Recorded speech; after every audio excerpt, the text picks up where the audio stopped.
Bonsoir à tous. Les patrons se mobilisent pour, disent-ils, libérer l'entreprise. Ils dénoncent 30 années de politique contre les PME, 40 milliards d'euros de baisse de prélèvements accordés aux entreprises. Cela est insuffisant et très peu d'accords de branche ont été signés dans le cadre du pacte de responsabilité. Le dialogue avec le gouvernement semble aujourd'hui rompu. Bonsoir Florent Carrière. Vous êtes sur place en direct de l'Isoparc de Sorigny en Indre-et-Loire, à l'appel du MEDEF ce soir et puis soutenu par la CGPME et l'UPA. Plusieurs centaines de chefs d'entreprise sont attendus. Et oui, Sabrina, ils sont 400 chefs d'entreprise réunis dans cette salle qui est derrière moi. Ils représentent, ces chefs d'entreprise, tous les secteurs de l'économie et toutes les tailles. Beaucoup de PME présentes ici. Alors, grosse mobilisation à Sorigny, l'une des plus grosses de France, nous dit-on, du côté du MEDEF Touraine.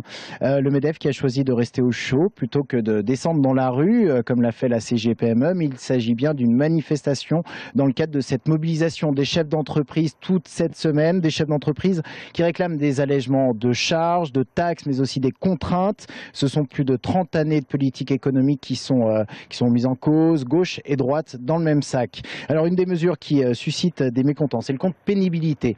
Je discutais tout à l'heure avec une chef d'entreprise qui gère 25 personnes dans le domaine de la métallurgie. Elle me faisait part de son incompréhension. 20 ans qu'elle œuvre pour sécuriser les postes, le nombre d'accidents du travail est en nette chute, et voilà qu'elle doit gérer ce compte pénibilité.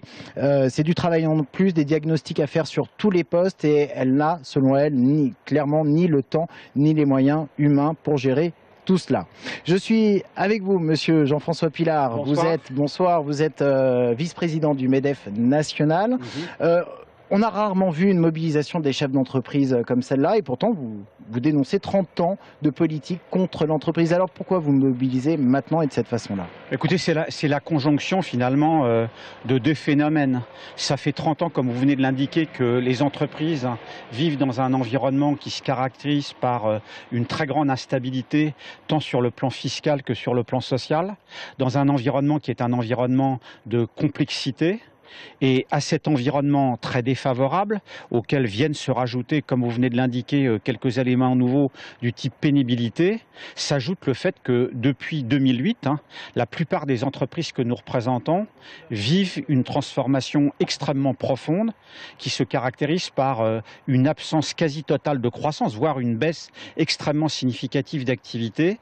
Et les marges sont au niveau les plus bas qu'on ait connus depuis longtemps. Des marges basses, ça veut dire qu'on ne peut plus investir, et quand on ne peut plus investir, on ne peut plus créer d'emplois. Donc le chef d'entreprise, aujourd'hui, il exprime à la fois son désarroi, sa colère, son exaspération, mais aussi, c'est très important, sa volonté de construire. Parce que les chefs d'entreprise qui sont ici, ce sont des citoyens qui aiment leur pays, qui aiment leurs entreprises, et qui veulent trouver des solutions pour sortir de cette situation. En même temps, on n'a jamais vu un gouvernement parler autant de l'entreprise. Il y a des choses qui ont été décidées, le CICE, le pacte de responsabilité, 40 milliards d'allègements de charges. Et en même temps, du côté du gouvernement, on entend dire, encore aujourd'hui dans la bouche de Manuel Valls, que les patrons ne remplissent pas leur part du contrat et ne créent pas de l'emploi. C'est inexact. Il faut arrêter de poser des généralités et regarder la situation de façon rigoureuse.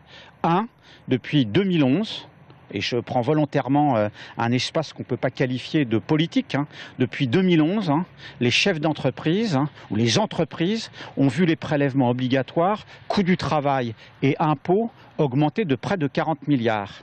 Récemment, le gouvernement, et on l'en félicite, on s'en réjouit, a décidé de mettre en place le pacte de responsabilité. Le pacte de responsabilité, ça va nous ramener à la situation qui était la nôtre en 2011, au mieux en 2017 pour le coût du travail et probablement en 2020 pour la fiscalité. Donc est-ce que le gouvernement fasse plus encore? Non, mais on demande simplement, on salue d'abord cette décision. On demande à ce qu'elle soit mise en œuvre, et nous-mêmes, nous prenons nos responsabilités, puisque à l'heure actuelle, l'ensemble des branches adhérentes au MEDEF sont en train de débattre avec les organisations syndicales des contreparties, des engagements que nous pouvons prendre, notamment dans le champ de l'emploi et plus particulièrement de l'emploi des jeunes. Mobilisation également. Donc, nous sommes dans une mobilisation, mais l'entreprise, c'est pas comme ça se passe pas sur un claquement de doigts. Vous n'allez pas le pacte de responsabilité, c'est bien sûr nécessaire, mais on ne peut pas oublier ce qui s'est passé ces dernières années.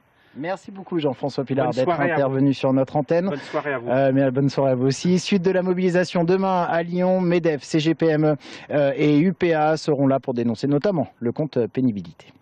Merci Florent Carrière, vous étiez avec Agnès Michaud en direct de l'Isoparc à Sorigny. Vous l'avez vu, 400 chefs d'entreprise se réunissent à l'appel du MEDEF.